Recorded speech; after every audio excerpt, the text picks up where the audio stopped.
But while we're on the topic of interesting jobs, let's stay there. We'll come back to the other stuff later. All right, so another thing that we had today that I was trying to figure out, me and Sydney had to make a call on this job. That is, what is that? What? We had a 2-liter TDI VW Caddy issue, which is a, what's it, EDC 17? 16. No, no, C46. C40, sorry, it's EDC 16. It's here somewhere. I think it's I don't know. I think we give it already. So it's an EDC 16 C46, 2-liter turbo diesel. So the customer sent some fault codes with his map sensor. He's got a crank sensor fault. He's got a bunch of faults, fuel pressure. But the main fault that stood out to me was, what's it? P1603. P1603 is control module defective. So because he had a bunch of other faults, the first thing I did was just to test his issue and eliminate any hardware issues, which we did. But I spoke to the customer again and he said, look, he can delete that fault code, but as soon as he switches the ignition on, he doesn't even have to swing it. Oh, by the way, the symptoms is as following. That car starts.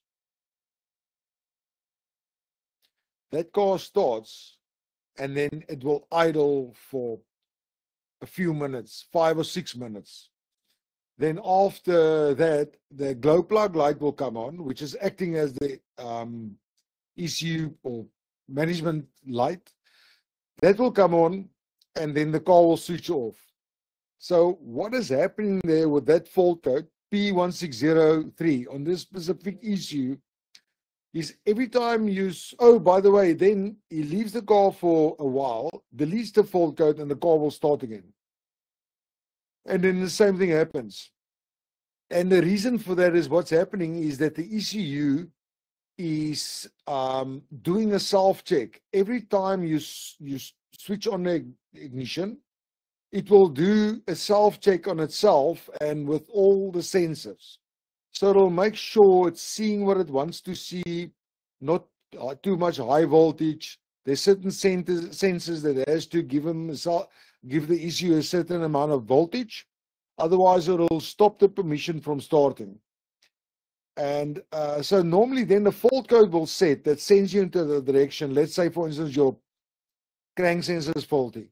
It will immediately give you a crank sensor fault, and you know you can go and replace that, or at least concentrate on that, test it, and then take it further. But ECU control module defective is a fault code related to the processor, or at least what the car is doing, which when it's self-checking in itself, the ECU at least, it picks up a problem after a minute or two, and then takes away permission for the car to start. Now, in some cases, the car won't start at all. In this case, it starts for a few minutes, and this is what's confusing the customer, because he also has a workshop, and he works with this type of thing, but it's not common knowledge that that fault code also is related to a checksum error on your processor. Sometimes it's the processor causing this problem. Sometimes it's hardware on the ECU, and then sometimes it's actually caused by the car, normally a battery voltage. if the battery is faulty or you have a bad earth with the ignition, when you switch on the ignition, you'll find the self-test not working, and then the car stops the starting off, at least cuts off. So our advice to the customer is to repair the flash. So we're going to upgrade the software on the ECU, and then see if that fault code go away. That specific one that says module defective. And then if it goes away, we know the software is eliminated, then we can start concentrating on the car. According to the customer, everything is fine, but sometimes just a bad earth, for instance, can cause this problem. So yeah, I'll keep you posted on that. That was an interesting one. Oh, okay. Another interesting job. A 2019 Ford EcoSport came up today or yesterday with all keys lost. This was from a colleague of ours. Oh, thanks. This came from a colleague of ours, and he tried a bunch of different machines and he couldn't program the key. So this car takes a Hi-Tag Pro key remote, which is integrated. But the problem with these Fords, especially other 2016 and above, what happens with them is that if the alarm is activated, you cannot get into the system to bypass the security or get the PIN code, and then you just are not able to program the key. So there's a few different ways of going about it. Sometimes if you're lucky, there's a procedure where you can disconnect and reconnect and disconnect again the battery, and then that will allow you to program the key. But the problem with that is you can sometimes waste so much time doing that, especially the procedure on those cars with all the diagnostic tools or key coding machines is to do a security bypass which lasts for 10 minutes. So if you disconnect and reconnect and disconnect and reconnect and do 10 minutes and it doesn't work, so you don't have a definitive idea if the thing is going to program or not. So that's just not worth it.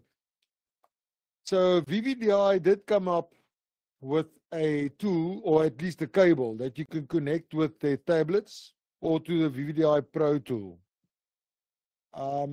I did pull the price up here. What is that thing's price? I think it's 40. Here it is. $60. No, sorry, that's a different one. Where is it? Sorry, guys. Let me just get this cable. Oh, okay, here it is. No, that's not it either.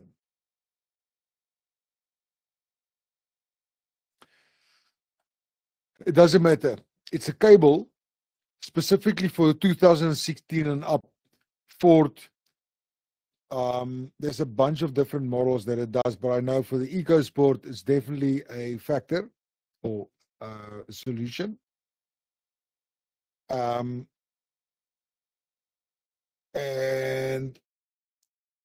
it's good to have the cable if you need it, but yeah, I don't think it's the best solution. Oh, no, actually, sorry. The VVDI cable works fine. If you have a tablet or you have the, which other one it works with?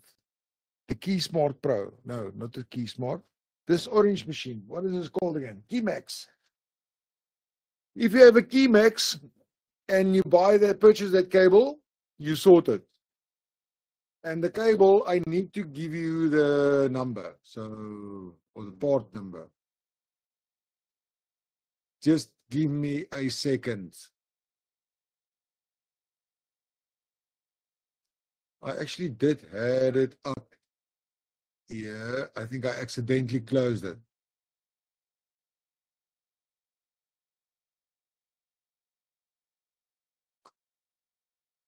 Just type in X-Horse port bypass cable.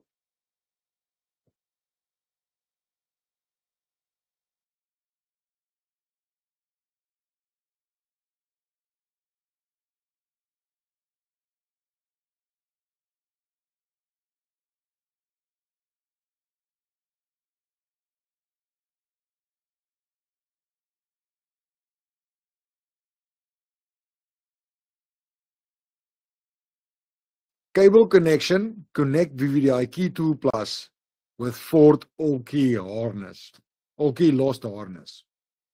The port number that you can type in, and you'll definitely find this, is HKS F296.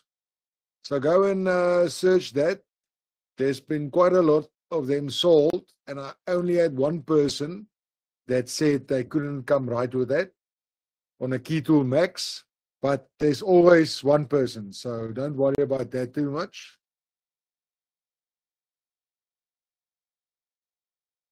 All right. So to carry on with this point, if you have a 2016 and newer Ford, and you're trying to program a key with the alarm armed, you're going to have to need either this cable for VVDI, the Keytool Max, or the VVDI tablet. If you don't have that, IM can do it, and they have a procedure where you use the G-Box, but that is an inconsistent solution. It does not always work. So if you have no other option, you can buy and try it, but be aware it's not a fail-safe solution. And because we don't have money and time to waste, I would advise you against in buying that or using that procedure. If you have it, cool, try it and see if it works. Comment, let us know, and let us know maybe that increase, or maybe there was an update or something. But the people that I spoke to and the research that I have done, that is not a solid solution, and I will not even waste my time. Then the last solution, and the 100% working solution of, okay, look, in our industry, there's never 100%.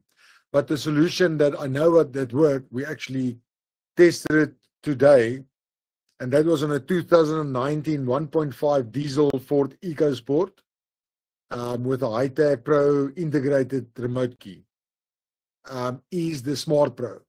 So Smart Pro is the boss of that vehicle. It doesn't mind, the Smart Pro doesn't mind if the alarm is going off or it's not going off, but for all keys lost, that is the way to go. To add keys, most key coding machines or decent key coding machines can add it, no problem, no issues. All keys lost, just use a Smart Pro. If you don't have one, get one. If you can't get one, borrow one. But that is your answer there. Don't waste your time, except if the other guys comes out with something that they can guarantee you is working. But for now, the 4th of April, that is your answer to your solution. Other cars that uses the same system is the Ford Taurus, Mondeo, EcoSport, which we did today, Edge, Escape, Escort, Focus, Mustang, Expedition, Everest, Explorer, Raptor F-150, Lincoln Aviator, Lincoln MKX, Lincoln Corsair, MKZ, the Nautilus NKT, and a Navigator 2020. So yeah, that's on that point. Go get it. What else? I think there was one more thing that we had to discuss with our old jobs, or this week's jobs. Let me see. We had the EDC 17C46. Check somewhere.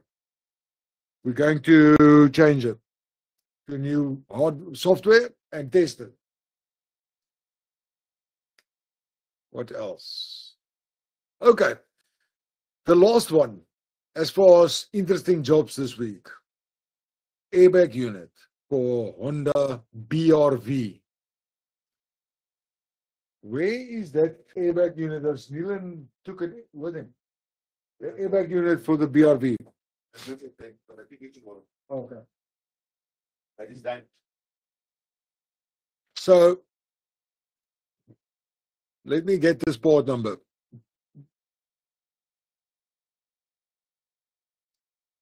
It was a, what year model is that, sir? Okay, so we had a 2014 BRV Honda, airbag light on with crash data. This is a car that comes from an auction, and we were instructed to clear the crash data. We took our CarPro tool. We've got a module active to read it. If you don't have, that's $450 to activate it. Thanks, Sid. Then we have a colleague that can clear that specific crash data. We wanted to send it to him, but we weren't able to find the correct connections for this specific one. I will post a picture on our website, or actually I'll make a model on our website, a module or protocol, sorry. I'll make a protocol on our website to show you that that specific one is not worth it to try and read inline. I know that a lot of people is going to give us flack on that. Well, if you have a connection diagram for this specific airbag module, you're welcome to post it. The process on this one was a Renesas, or Renesas, like Sydney say. The part or the IC code is Romeo 7 Foxtrot 701686. But long story short, don't even waste your time to try and read this inline. If you have a connection diagram, please share it. We couldn't find it, and we didn't have time to pin it out. If we have one day free, we'll do it, but just do it via on the bench we'll post the tool. What was that tool? Oh no, we will post the tool. I can't remember what it's called now. CarPro tool also have a function with the OBD cable to do it, but on the bench. So no soldering necessary. If you are interested in getting or wanting to know what tool that is, just send me a mail or drop me a message. I'll tell you. Otherwise, I will post it on our website in the airbag space. Okay, that is that for this week. We have a few other very interesting stuff, but complicated stuff, but interesting. I will keep that for next week. Otherwise, we're just going to go. We had a GS1200 where we had a dead ECU that we are figuring out what's happening there. So we should have an answer in the next day or two with that. But yes, obviously it's Friday here by us, so we're going to chill down a little bit. We are here, work tomorrow, finding more solutions. Okay, so that is that. Oh, what I wanted to say. So as I am searching on the internet and I'm doing research and I was looking to see what's the latest news in our industry, I just can't believe how many scammers there is at the moment that wants to sell tools, that wants to sell files, and they have got the most cleverest tricks to try and catch you out. So be very careful. One of the modus operandi, what they do is they try and get you to join a WhatsApp group. So what they will do is they'll say free advice or free help or free files or whatever with a link to click on, thinking you're going to a website, but then it takes you